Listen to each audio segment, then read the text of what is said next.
Andy Samberg is sharing why being on Saturday Night Live is an experience like no other. On an episode on The Lonely Island and Seth Meyers' podcast, Samberg, 46, opened up to host Seth Meyers about making guest appearances on the popular sketch comedy show's 50th season.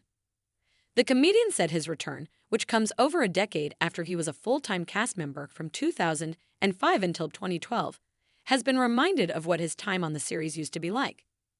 "It's been fun, I gotta say," Samberg said. "It's been really fun going back, but again, also re-inheriting.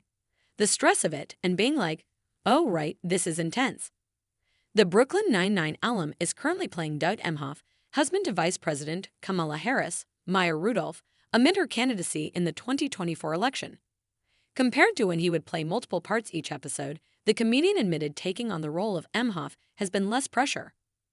"It's a little more mellow. Me and Maya Rudolph have been talking about how it's a little bit more mellow because we know why we're there specifically," he explained. "But that last show, I was like, if this Beetlejuice thing doesn't work, I'm just going to be here and not do anything." And that puts you right back in the feeling of being a cast member, of you're always at risk. On the October 19 show, which was hosted by Michael Keaton, Samberg did a Beetlejuice skit with Mikey Day during the opening monologue. "Hey, don't you normally play Doug Emhoff in the cold opens?" Keaton joked in the episode. "Yeah, the writers couldn't jam him in," Samberg replied before putting on his Beetlejuice voice to say.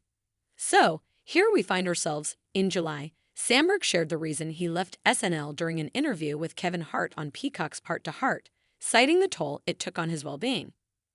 "For me, it was like, I can't actually endure it anymore. But I didn't want to leave.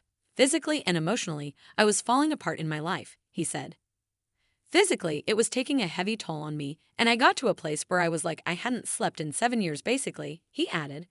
"We were writing stuff for the live show Tuesday night all night, the table read Wednesday, then being told now come up with a digital short, so write all Thursday night, don't sleep, get up, shoot Friday, edit all night Friday night and into Saturday.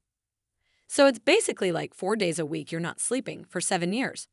I just kind of fell apart physically," he added, comparing being on SNL to being a professional athlete because it's this high-pressure thing. Samberg described the feeling as when your adrenaline goes through the roof. The decision to leave wasn't a hasty one. Samberg went on to say that he discussed it with other SNL alums first, including Amy Poehler. "I had talked to Poehler and other people that had already gone," he shared.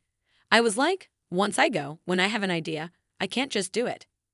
The craziest thing about working there is once you get going, if you're just in the shower and you have an idea that can be on television in 3 days, which is the most intoxicating feeling."